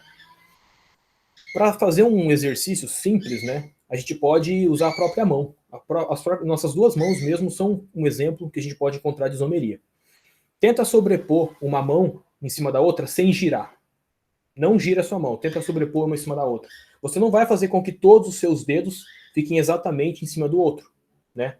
Ó, os 2 polegares vão ficar fora. Isso é um exemplo de isomeria. Ou seja, as duas mãos, por mais que elas sejam aparentemente iguais, elas têm certas diferenças. Isso acontece também nas moléculas. Tem algumas moléculas, inclusive esses aminoácidos, que eles formados nesse experimento de Urey Miller, que tinham uma isomeria, né, tinham sido de um tipo, como se fosse um exemplo aí, como se no nosso corpo, no nosso organismo, a gente simplesmente precisasse de umas moléculas que fossem parecidas com a nossa mão direita, e no experimento de Urey Miller foram encontradas moléculas igual à mão esquerda, né? Como se fosse por isso. Porque você não consegue pegar, por exemplo, a sua mão esquerda e usar na luva da mão direita. Não encaixa. Seria basicamente esse conceito. Segundo alguns estudos, né, estão dizendo que, na verdade, o experimento de Urey Miller, ele formou moléculas que possuíam uma isomeria totalmente diferente da isomeria dos mesmos aminoácidos encontrados no nosso organismo. E por isso, esses aminoácidos encontrados nesse experimento não seriam suficientes para a formação de vida, né? Só que esse estudo, na verdade, esse experimento de Urey Miller, ele foi simplesmente para mostrar que é possível alguns elementos aí poder formar moléculas complexas, que aminoácidos eu considero como uma molécula relativamente complexa, sem o auxílio ali de uma intervenção divina, digamos assim, né? Mas, assim, se autoformarem, né? Seria basicamente nessa linha. A questão do oxigênio também é uma incógnita, né? Mas o que fica de lição desse experimento é que é um princípio, né? De talvez um dia a gente conseguir uma teoria um pouco melhor, entendeu? Mas não que necessariamente o objetivo desse experimento deles fosse atestar com 100% de certeza. Não, isso aqui, vou bater o martelo, isso aqui aconteceu. Mas simplesmente foi o início de um diálogo, o início de uma conversa com isso. Ficou claro ou deu para confundir mais? Não, ficou. Então seria mais ou menos a lição, assim, prática seria, eles não estão falando que dali quase saiu um cachorro andando, né, não formou já quase um negócio inteiro, mas também não é como se fosse completamente inútil, né, que nem alguns colocam. Entendi, não, bem legal, valeu. Foi exatamente isso aí. Eu acho que eu posso dar uma complementada aqui. Acho que uma das frases do McGrath que o Alden até trouxe é aquela que nem é dele, na verdade, é de uma outra pessoa, aquela que é mais fácil, né? Tem menos passos para você sair de uma bactéria e chegar numa pessoa do que sair de um conjunto de moléculas e chegar numa bactéria. E é assim mesmo, assim. O experimento não tinha esse intuito de provar que a vida surgiu de forma tem até uma palavra para isso, mas assim, dessa forma da não vida foi para a vida meio que por auto-organização, não tem esse objetivo, mas de que dá para formar algumas moléculas complexas a partir dessa sopa primordial. Em relação ao oxigênio, na verdade, eu não sei dizer a proporção, mas o oxigênio na Terra, na verdade, era muito, muito raro e existia em abundância milhões de anos depois, né? Então, eu acho que talvez essa crítica de, bom, é impossível reproduzir esses mesmos resultados na presença de oxigênio, depende talvez de quanto oxigênio está em questão. Daí eu já não sei dizer, talvez você saiba direitinho. Mas como era muito raro, talvez desse para considerar que não tinha oxigênio mesmo. E, na verdade, o oxigênio é uma molécula super reativa, né? Eu acho que o Alden sabe falar mais do que eu, né? A gente está envelhecendo que está com muito oxigênio respirando aqui. Má, pode falar.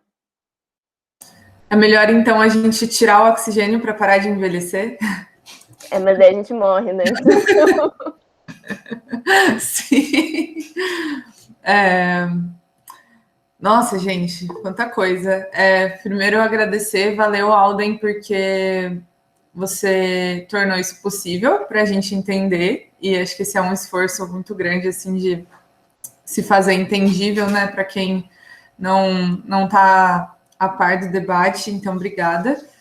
Não esperava menos também, para ser sincera, porque eu já te conheço e sabia que ia ser legal, então... eu queria fazer uma pergunta que é um pouco do que o Félix falou, porque assim, eu não manjo desse debate e eu fico muito curiosa com isso, que é essa questão do início do universo, né? Tipo, pelo que eu entendi, o McGrath já está partindo dessa ideia que houve um início, assim, eu não sei se eu entendi certo. E aí parece que isso não é mais um debate, assim, né? De que houve um início. Mas eu queria saber um pouco mais disso. Tipo, existe algum argumento ou algo que nos leva a pensar que o universo sempre existiu?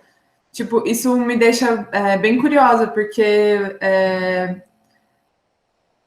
tem implicações teológicas, acho, da gente pensar que o universo sempre existiu, né? E aí eu queria saber, tipo, como foi um pouquinho, né, de como é esse debate, ou se não é mais um debate, enfim, uma questão que eu fiquei bem curiosa, mas não é diretamente, assim, o que ele debateu nos capítulos, né, mas enfim. Bom, assim, se o universo estático... Bom, se a gente hoje em dia já encontrou de novo Terra plana, né, não é de se assustar que talvez tenha alguém que, na verdade, ainda traz essa discussão, mas acredito eu que na comunidade científica em geral, eu pelo menos não encontrei discussão, né, em relação a isso, se ele sendo estático ou que esteja em expansão. Né? Já está um conceito que ficou bem claro, né? Ainda mais com o crescimento da física, tem consolidado ainda mais. E aí, nesse caso, então, ele estando em expansão, já implica que ele, em algum momento, não existiu. Tipo, o universo. Aí, sim, né? Em algum momento, talvez ele não poderia ter existido, né?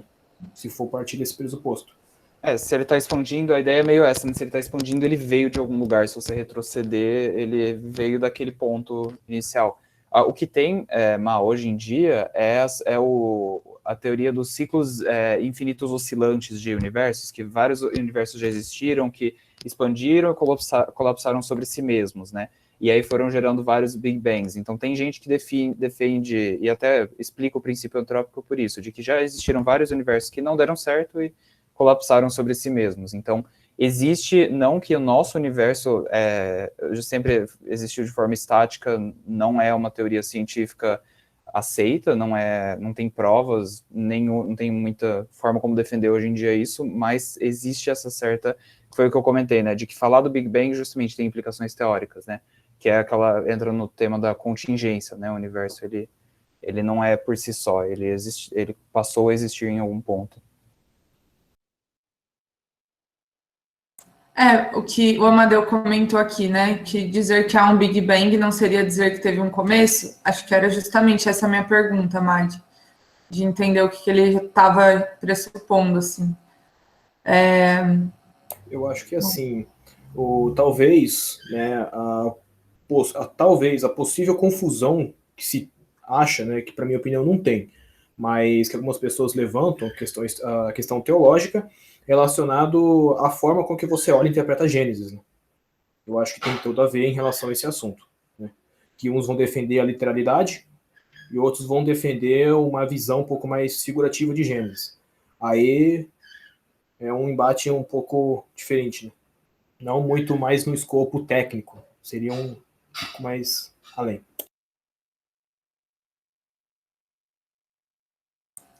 Eu ia fazer outra pergunta sobre isso, inclusive, mas, bom, se alguém quiser comentar algo da questão que eu estava falando antes, porque eu vou meio que mudar de assunto. Bom, vou mudar de assunto, então. A gente estudou, acho que você estava presente nessa época, né, Alden, que a gente estudou o Mundo Perdido de Adão e Eva. Peraí, deixa eu só ver o que a G mandou. Isso, então, eu ia perguntar justamente sobre essa questão, G, que você falou, do conceito que a gente viu de não ordem. Então, a gente a gente estudou o Mundo Perdido de Adão e Eva, que é um livro do John Walton, fica a dica para quem quer saber mais sobre, mas não vou me alongar muito na pergunta, mas ele falou muito sobre a criação de Deus e a criação que é narrada em Gênesis ser referente à ordenação, a Deus ordenando a Terra, né, ordenando o cosmos, e não necessariamente criando materialmente, né, então ele entende que a criação material já tinha acontecido quando a narrativa de Gênesis começou, assim, mais ou menos isso. Então, já havia algo material e Deus foi ordenando aquilo, colocando ordem, dando função para as coisas, tudo mais. E porque ele fala que a ideia de criação a partir do nada é uma doutrina mais do Novo Testamento do que do Antigo, né?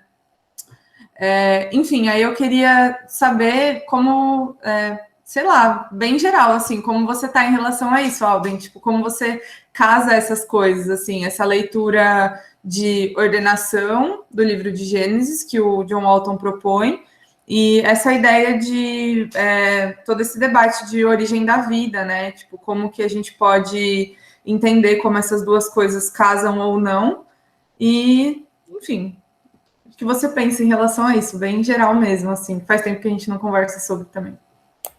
Bom, em mim, né, os assuntos relacionados à origem ainda está em construção, digamos assim.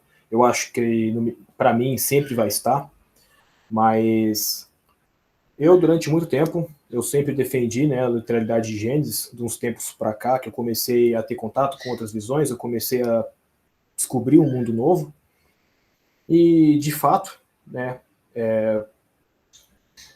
Talvez eu concordo em boa parte, né, com a afirmação de que, na verdade, a ordenação pode sim que seja fazer sentido, mas, enfim, ainda não sei muito bem me posicionar a respeito desse assunto, né, uma vez que eu ainda estou em construção sobre esse embate, mas eu não vejo hoje nenhuma divergência, né, entre você defender uma ordenação e uma leitura da Bíblia, como, digamos, a conciliação entre a teologia e os novos argumentos científicos que estão sendo colocados hoje em dia, né, como o conceito de expansão, evolução e tudo mais.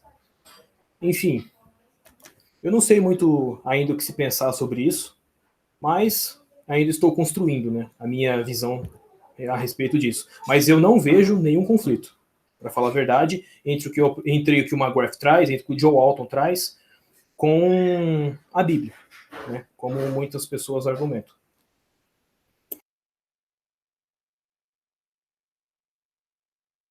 Muito bom, acho que assim, a gente tem a vida inteira para construir isso, né? Então não tem muita pressa. Mas muito legal. Assim, eu estava pensando sobre o que o Félix disse, agora meio que casou com o que vocês estavam falando, porque ele estava comentando sobre pessoas que estavam defendendo mais a visão do criacionismo terra jovem, né? Então, às vezes eu acho que talvez dê um pequeno... Às vezes não casa, né? Por exemplo, a questão do oxigênio ter sido formado milhões de anos depois, e daí como é esse oxigênio na atmosfera. Então, algumas coisas ainda estão nessa construção mesmo. Né?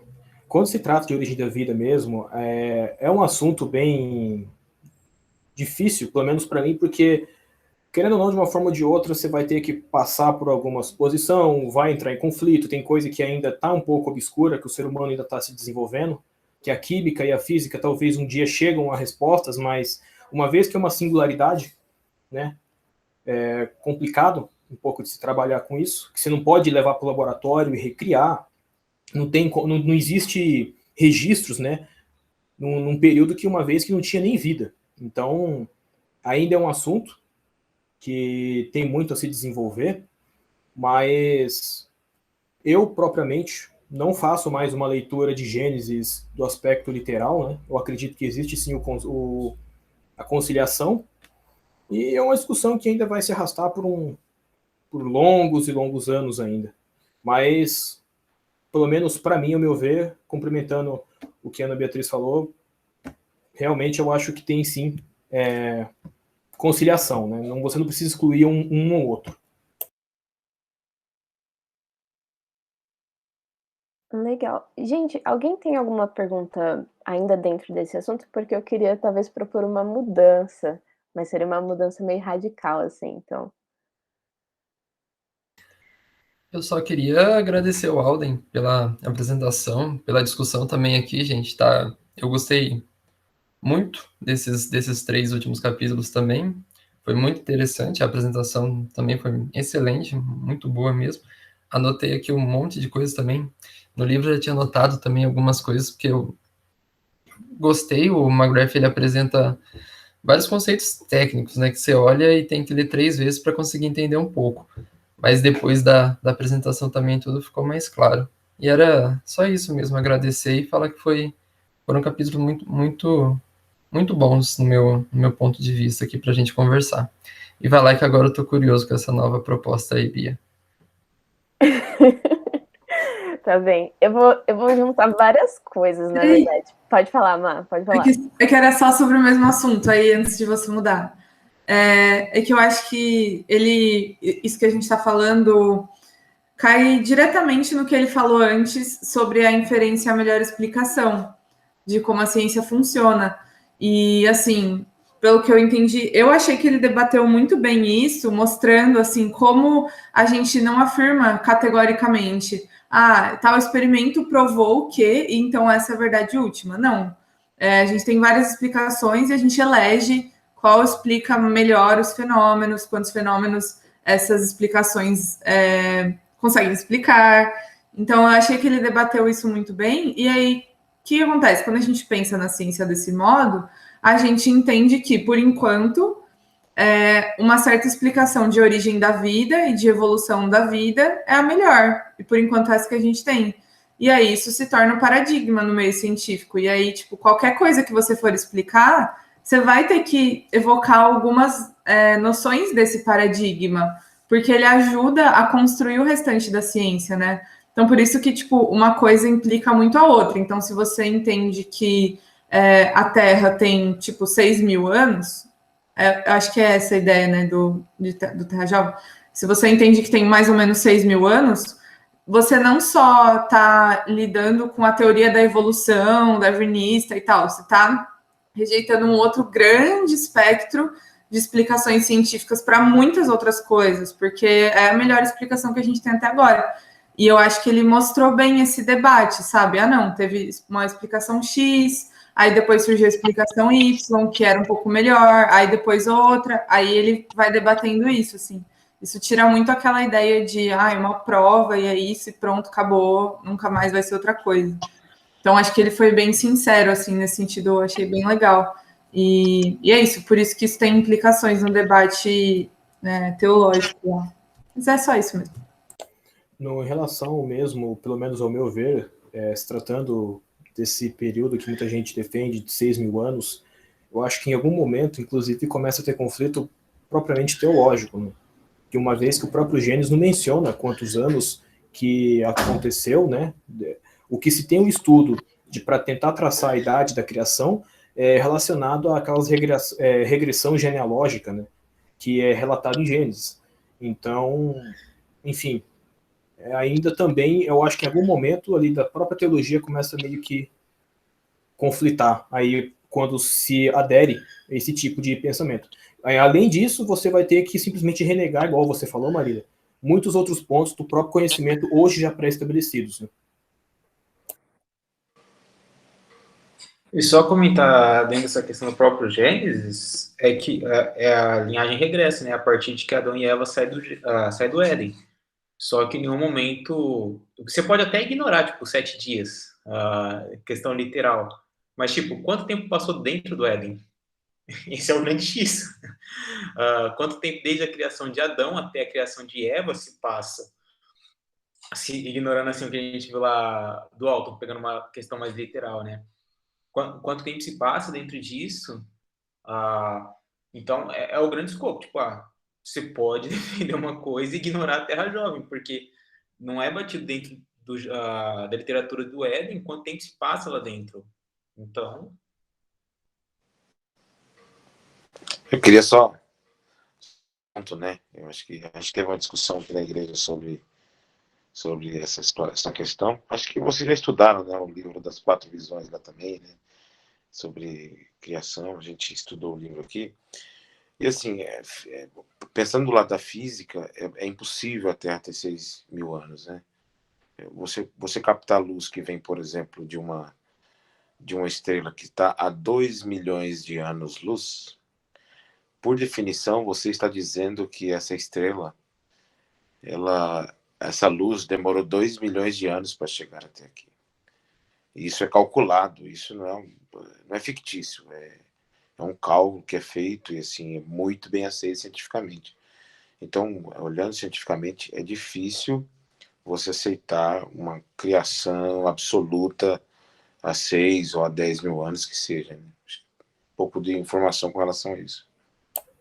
Em relação a isso que o Samuel acabou de falar, eu já vi uma figurinha bem conhecida, né, que eu não vou citar o nome, mas dando uma explicação para isso, que o Samuel acabou de falar, de que na verdade Deus já criou o universo com a luz tendo 2 milhões de anos, tendo tantos milhões de anos, entendeu? Ele já criou a luz velha para chegar até a gente poder ver, mas de que o universo tem 6.000 anos. Mas ele nesses 6.000 anos, no começo ele já criou a luz velha pra gente. É estranho. Aí não é a ciência que perdeu o bom senso, né? Aí é a religião. Aí os caras podem forçar que Deus é a própria luz, né? Então esse resquíciozinho é antes de Deus ali. Eu já ouvi isso também, que Deus acelerou a luz para chegar mais rápido aqui. Na área de elétrica, eu já ouvi falando que quando Deus falou haja luz, foram os eletricistas que puxaram os fios, né? Então a primeira profissão do mundo tá aí. Se fosse aqui, ia dar pau na rede já. Já ia cair a luz logo depois da criação.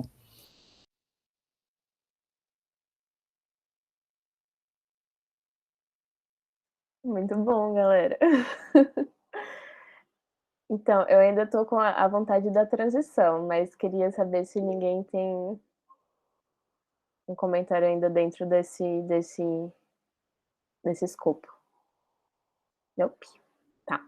Eu queria que a gente fosse um pouquinho mais pro último capítulo, mas eu vou tentar conectar várias coisas, espero que consigam acompanhar meu raciocínio aqui.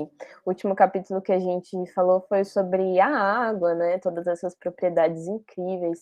Eu queria ler um trechinho do livro de Jó, só alguns versículos, e daí começar a conectar alguns pontos que a gente falou em reuniões passadas. Eu vou ler, deixa eu ver aqui, é Jó 36, dos versículos 26 até o 28, até o 28 só. Eu tô lendo a NVT aqui. Diz assim: Deus é tão grande que não podemos compreender. Não há como calcular os anos de sua existência. Ele faz a água subir como vapor e depois a destila em chuva. As nuvens derramam a chuva e a humanidade toda se beneficia. Eu acho esse trechinho muito interessante, pensando em algo que a Má falou, não sei se foi na reunião passada ou se foi na retrasada, sobre o argumento do Deus das lacunas. Foi você, né, Má? A gente estava falando sobre a água, e daí pensei sobre esse versículo, e às vezes a gente tem essa impressão que na ciência Deus existe onde está o inexplicável. A partir do momento que a gente explica algo, Deus para de existir, a gente não precisa mais de Deus, né? E esse trecho do livro de Jó eu sempre fico impressionada, porque tem... É claro que nessa versão, né, na NVT, já tem um vocabulário quase científico, né? Destila em chuva, acho requintado, assim. Mas eu gostaria de conectar esse pensamento com a teoria do multiverso, ou hipótese, eu não sei, na verdade, em que pé tá essa coisa, do multiverso. Quão forte é isso na comunidade científica? Se alguém souber, também estou abrindo aqui para a galera. E como isso seria um argumento de fato sério, assim, quão a sério a gente leva esse argumento? Não sei se alguém tem mais proximidade com isso, no sentido de que, existem vários universos possíveis, deu certo pra gente, então, na verdade, a gente não é especial, e daí, como a gente não é mais especial, é porque Deus não existe. Parece que segue um pouquinho esse raciocínio. Deu pra me entender? Ou ficou muito confuso? Mas eu acho que seríamos do mesmo jeito especiais, né? Mesmo havendo muitos multiversos, digamos, sendo essa hipótese, assumindo ela como verdadeira, eu acho que seríamos especiais do mesmo jeito, porque ter caído nesse, em específico. Não sei se é isso que você meio que levantou. É isso, mas também sobre a própria hipótese, assim. Porque às vezes eu não sei se é uma coisa que está sendo pesquisada a fundo ou se é mais uma coisa da ficção científica, sei lá, dos desenhos e, não sei, uma coisa meio de Volta para o Futuro, sabe? Posso comentar um pouco? Eu não sei se o Samuel deve ter um bom background para expandir o que eu falar aqui agora, mas do que eu já li sobre, essa teoria ela ganha muita inércia, vamos falar assim, ela já existia, mas ela ganha aquela aceitação a mais, e respondendo parte do que eu vi, eu já vi muitas pessoas falando razoavelmente bem dessa teoria, sim, e essa aceitação ela vem com a física quântica, que a física quântica ela não é mais determinística, né? Então, na física newtoniana clássica, se você tem um corpo e você consegue descrever um número X e medir, né, e conhecer um número X de informações a respeito dele, como a posição, a velocidade, todo esse tipo de coisa, você consegue prever exatamente o que ele vai fazer. A física quântica, isso na base dela não existe esse conhecimento. Você não consegue saber deterministicamente o que vai acontecer. Então, se eu tenho uma partícula aqui, eu não consigo especificar onde que essa partícula vai aparecer. Eu consigo só falar probabilidades. E isso não é uma barreira imposta por dificuldade de medição. Não é como se assim, eu só não consigo saber porque eu não consigo medir. Não, é inerente na estrutura do universo que seja flutuações aleatórias, né? O nome do que eu conheço é um pouco flutuações. Então, existem pessoas que falam que a cada resultado quântico possível são 2 universos diferentes, cada um vai para um lado, em cada uma dessas flutuações. Isso é uma visão bem exagerada, mas eu acho que essa noção não determinística da quântica, eu acho que dá um pouco de força para essa visão que você comentou, Ana, que justamente você tem esse universo onde nem tudo mais é tão fechado, parece que existe o próprio universo em si, ele não é determinístico, ele tem várias possibilidades em aberto, assim. Entendi, perfeitamente. Obrigada. Posso falar um pouquinho também, Ana? Eu não tenho nada para acrescentar na parte da física, então, nesse sentido, paramos aí no que o Félix trouxe. Eu acho que dentro dessa... Eu estaria mais continuando o que o Alden falou, que ele falou mais no sentido mais teológico mesmo, né, do fato da gente ser especial, que eu acho que a gente formou isso, em alguns encontros a gente trouxe ideias parecidas, já lembro de ter, inclusive, discutido isso com uma galera, de que parece que a gente criou ao longo do tempo, na tradição cristã, uma certa expectativa de que o planeta Terra tinha que estar no meio de tudo, e isso, não, como a gente viu, né, eu não lembro se foi aqui, enfim, que foi trazida aquela ideia de que, na verdade, a Terra estando do centro, na verdade, é o contrário. Foi, acho que, uma fala do Guilherme de Carvalho, né, alguma coisa da BC2, não sei, tô meio ruim de memória. Mas o ponto é o seguinte, que se a gente for olhar para a Bíblia, né, então, a própria ideia da Bíblia, de que ela é o livro sagrado, que conta a verdade das coisas, a verdadeira história, a verdadeira narrativa.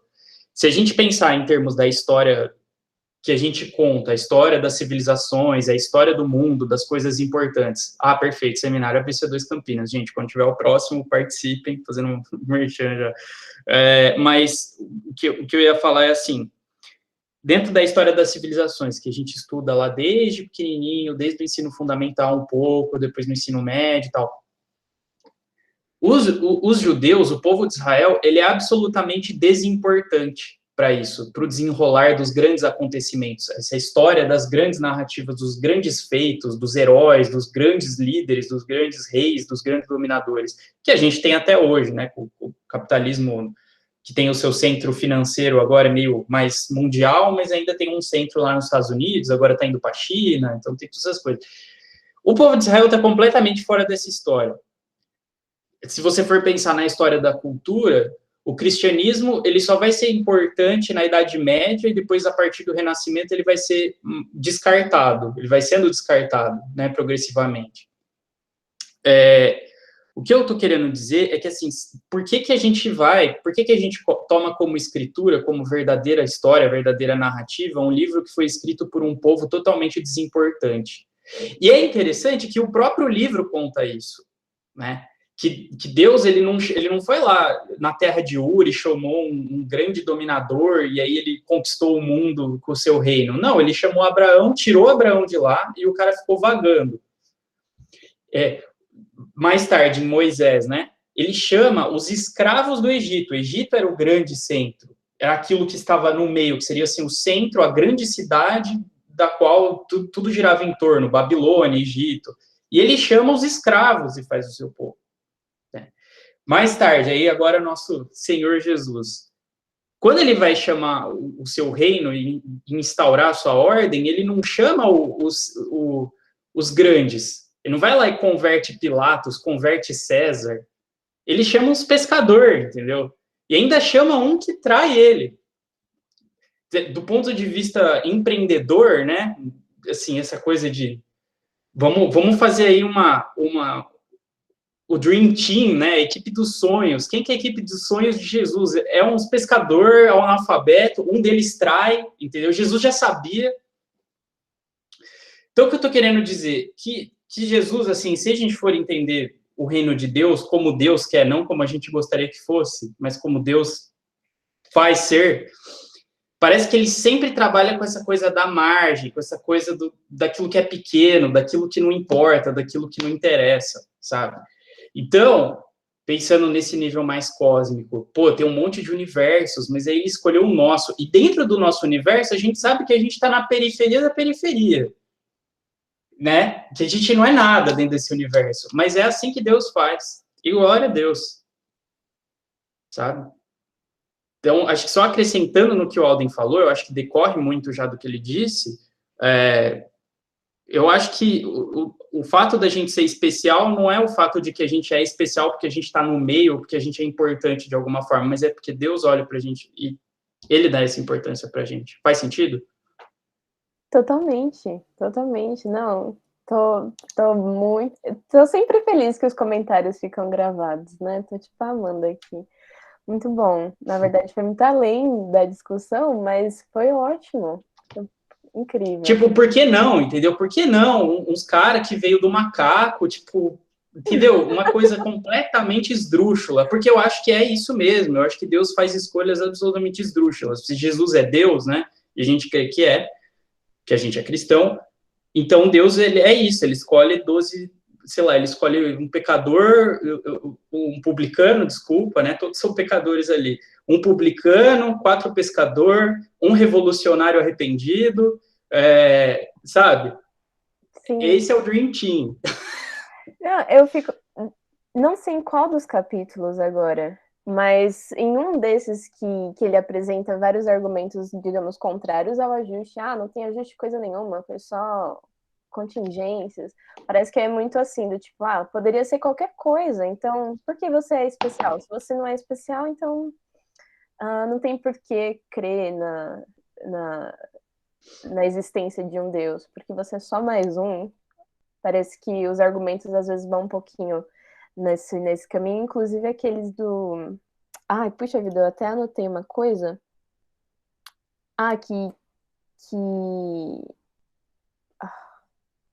Que são vários aspectos que são finamente ajustados, né? Não é uma coisa só, enfim. Agora eu fiquei um pouquinho confusa nesse finalzinho.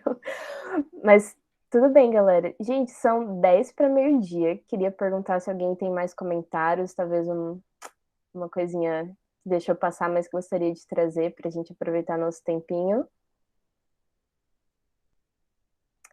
Beleza, Amanda? Muito bom, muito bom. Eu só queria agradecer a presença de todos vocês. Realmente o objetivo aqui dessa apresentação, quem aí da área talvez esteja esperando alguma coisa muito mais técnica, que eu gostaria de trazer, mas como eu sei que aqui a maioria do grupo é da área de humanas, então eu tentei trazer uma coisa que seja um pouco mais didática, um pouco mais palatável, né, de poder entender, uma vez que o conceito do livro não é dar aquela explicação de física quântica, que eu tanto gosto, de química quântica, aquelas coisas mais aprofundadas, mas uma vez é entender o conceito, né, que existe por trás. Espero que tenha ficado claro, e basicamente o meu objetivo foi esse, né? De fazer uma apresentação de que não seja só focado para biólogos, físicos ou químicos. Muito bom. Sua expectativa foi atendida com sucesso.